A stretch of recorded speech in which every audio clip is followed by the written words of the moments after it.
What is the longest you've gone without knowing a person's name?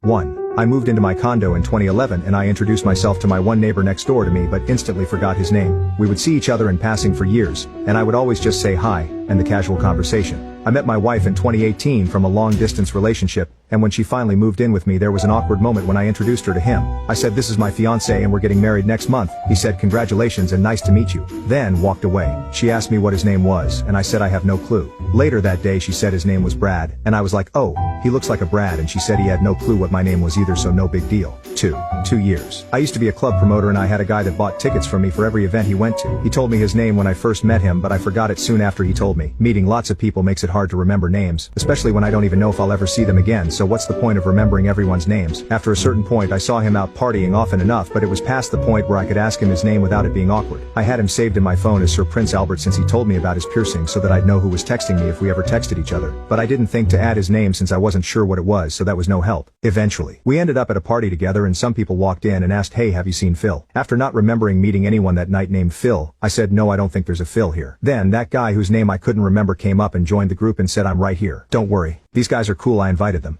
At that moment I finally found out his name and I played it off as, "Oh, okay, well, if they are your friends then I guess it's cool if they stay," and just went with it. 3. A whole school year I knew their names, I just didn't know which twin was which and they weren't identical. 4. My name is apparently Darren to this nice couple who own a restaurant in my town. My name is not Darren. I've known them for 2 years. We're even FB friends, they can literally see and read my name, but it's cool. I always wanted to try being a Darren. 5. I've lived in my townhouse for almost 5 years now, and I don't know the name of the guy who lives directly across from me. I have pretty regular interactions with most of my neighbors, but I've never talked with this one guy beyond just exchanging pleasantries while passing each other. When I moved in and first met him I immediately forgot his name. I was almost positive he said it was Mike, so I went about 4 years just assuming that was probably his name, but not quite confident enough to actually call him Mike. Then a few months ago I was talking to some other neighbors in the parking lot when he walked by, and my other neighbors called out, "Hey." So it was confirmed that this guy's name is not in fact Mike, and I was relieved I hadn't been calling him that for the past 5 years, but I immediately forgot again what his name actually is. So now all I know is that it is something other than Mike. Maybe I'll learn his name by the time I've lived here 10 years. 6. A whole date. Someone fixed us up but my dude never told me her name, just the address she wanted me to pick her up. I didn't have the guts to ask her name between the date. She became a longtime GF after that date, and we laughed about it. 7. My nickname in college was the Mayor, and I had people I had known for years coming up to me at my graduation saying, "I had no idea your name was actually Dan."